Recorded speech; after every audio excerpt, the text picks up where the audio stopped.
Okay, hello my AP Physics friends.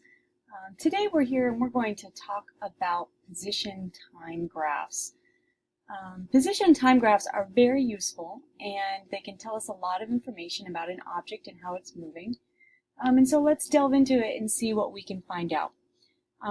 Well, the most basic function of a position time graph is to tell you an object's position at any given time. And so basically you can look at this graph and I can say, well, this point here where the graph starts, that represents the object's initial position.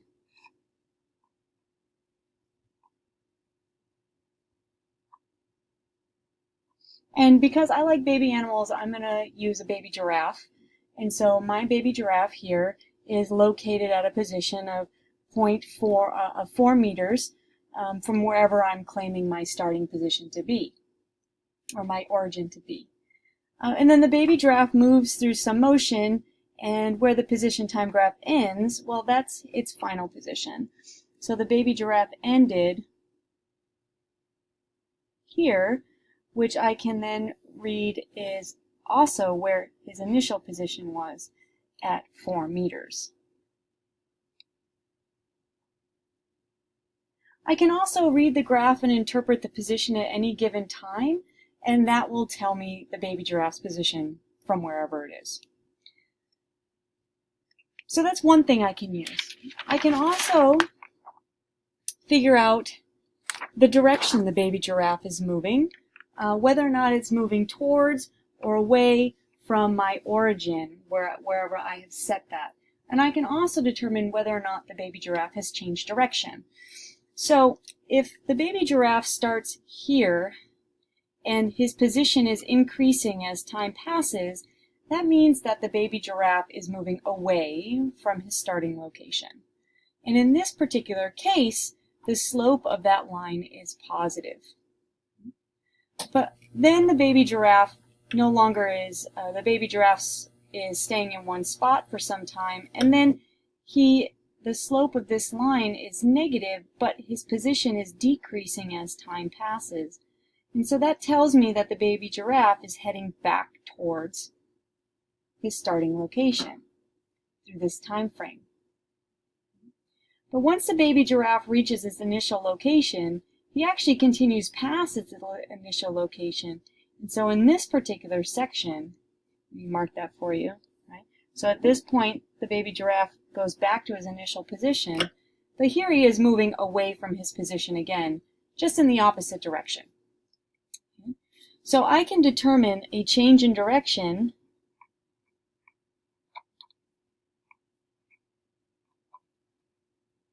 of my baby giraffe by looking at a change in sign.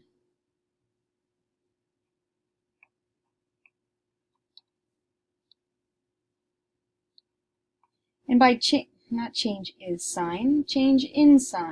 By the change in sign, I'm referring to the sign on the slope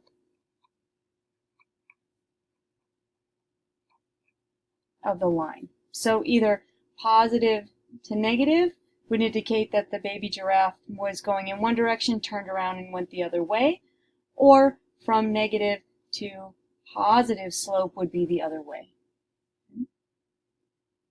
Now the slope of a position time graph can tell us a lot of information, so let's talk about slope for a second.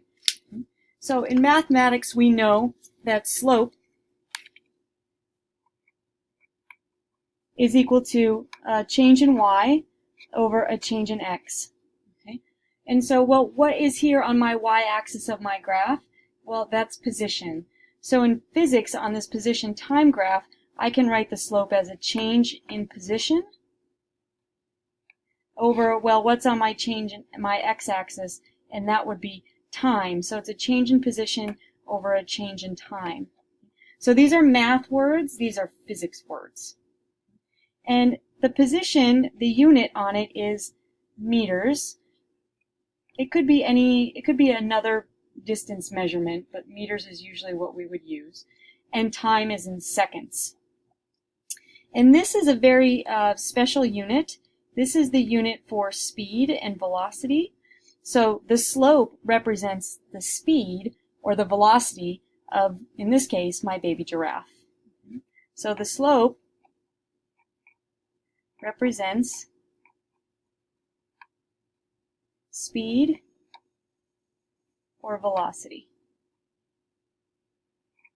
So speed is how fast you're going, and velocity is how fast you're going with a direction attached to it.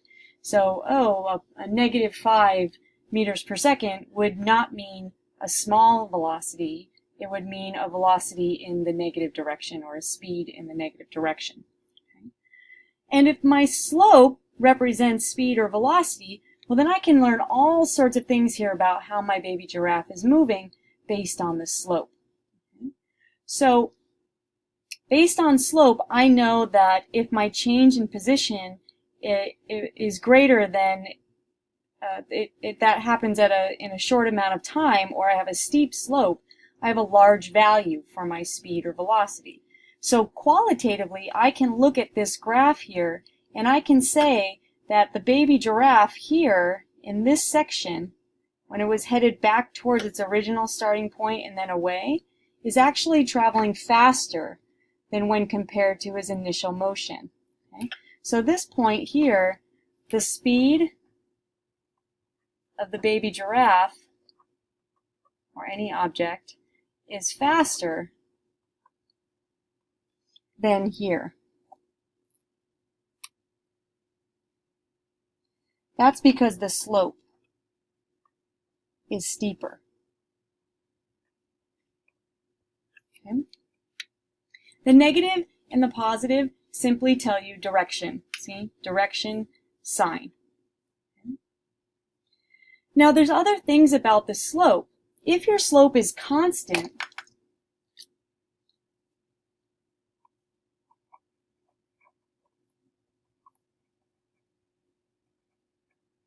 so that means a straight line,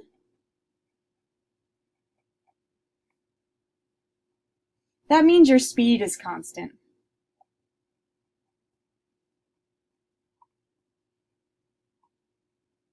If your slope is changing,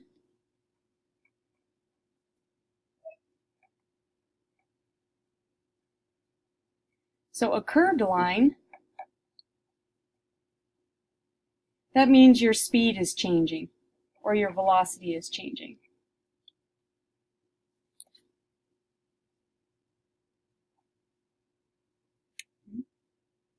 So I can see here that I have this location here, and in this location here, the baby giraffe is moving with a constant speed.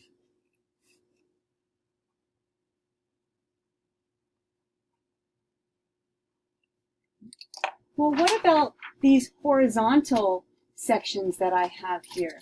So I have this section of my graph in pink here, and this section of my graph, my slope there is 0. Well, if the slope is 0, that's going to tell me that the object, or my baby giraffe's position, is not changing as time passes. So if I have a horizontal slope, a horizontal line, or a slope of 0, that's no motion on a position time graph.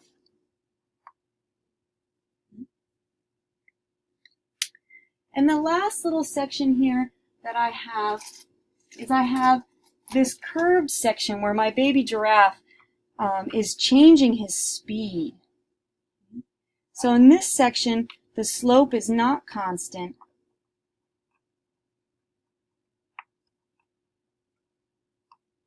So that means that the baby giraffe is changing his speed.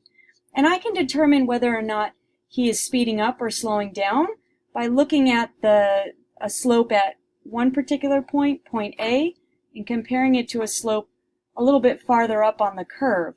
And so slope at point A might look like that, so I'm taking the tangent line compared to the slope at B, and I can see that the tangent line at B is much steeper. So here, this tells me that my baby giraffe is speeding up.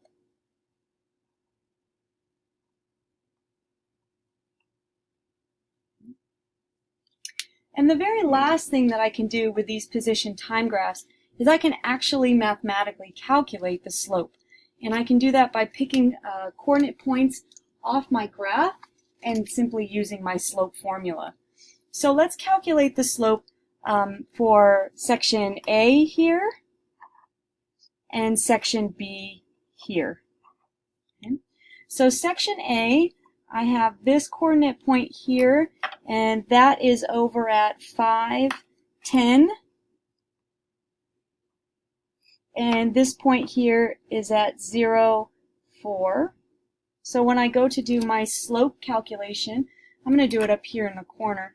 So for section A, I have a change in y over a change in x, and that's going to be y2 minus y1 over x2 minus x1. And so this would be 10 minus 4 over 5 minus 0, and this is 6 over 5. And so 6/5, if you do that division, that's 1.2 meters per second, and it's positive. So at point A, I have a positive 1.2 meters per second.